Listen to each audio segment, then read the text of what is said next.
1974 में जब ये न्यूक्लियर ब्लास्ट किया तो as we had discussed in the previous episode कि हम उस समय ना तो मिलिट्री स्ट्रेंथ, ऑफ कोर्स हम पाकिस्तान को हराने में तो माहिर हो चुके थे तब तक, लेकिन तोड़ दिया था बीच में से पाकिस्तान तो अगले 30 साल के लिए शांत कर दिया था।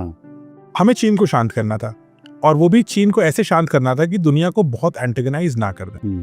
तो एक हद तक हमने चीन को भी शांत कर दिया अगले 20-30 साल के लिए, लेकिन उसका एक बाय प्रोडक्ट ये निकला कि हमने ये नहीं एंटिसिपेट किया था कि वर्ल्ड का रिएक्शन इतना नेगेटिव होगा। हमने एंटिसिपेट किया था कि थोड़ा कंडेमनेशन होगा, थोड़ा लोग बोलेंगे इधर उधर, उसके बाद they will fall in place, लेकिन ऐसा नहीं हुआ। सो 1974 में जब हमने टेस्ट किया तो उस समय इसी एक तरह से एंटिसिपेशन और थोड़ा डर भी था। हमने इसको डिले करने की भी सोची थी, बट होमी सेड ना just wouldn't listen. So he did it. And Indira Gandhi then had to face the world now.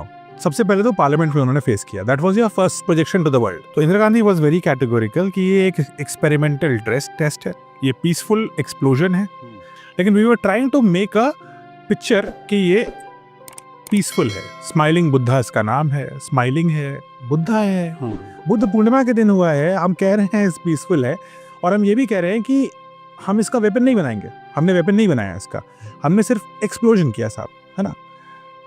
ये भी दुनिया को पता है कि अभी तक हमने इसको डिलीवर करने का मैकेनिज्म भी नहीं बनाया है। मिसाइल नहीं है, क्योंकि हमारे पास मिसाइल नहीं है, बस फाइटर जेट भी नहीं है, हमारे पास बॉम्ब ही नहीं है ना।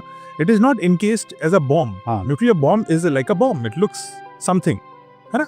तो it looks like a structure, वो है ही नहीं कुछ, ये तो बस एक एक्सप्लोजन हो गया। केमिस्ट लैब में जैसे आप एक एक्सपेरिमेंट करते हो, ये वैसा बस। हाँ, it was a peaceful scientific explosion, and Indira Gandhi said कि I am willing to share this nuclear technology with the rest of the world. Problem ये थी कि वर्ल्ड रिएक्शन सिर्फ हमारी न्यूक्लियर टेक्नोलॉजी को ही नहीं इफेक्ट करेगा, क्योंकि then the world is racing to do two things.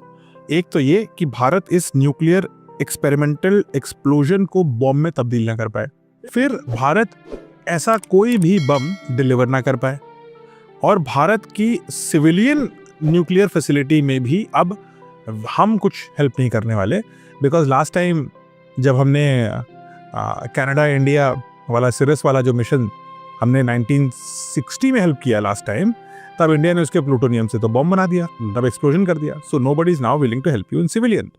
सो ना तो सिविलियन में हेल्प करेंगे, वेपन में तो नहीं ही करेंगे, और डिलीवरी मैकेनिज्म भी रोकेंगे, और इससे इंडिया का स्पेस प्रोग्राम भी रुकना शुरू हो गया, क्योंकि है तो वो भी एक मिसाइल टेक्नोलॉजी जैसी चीज।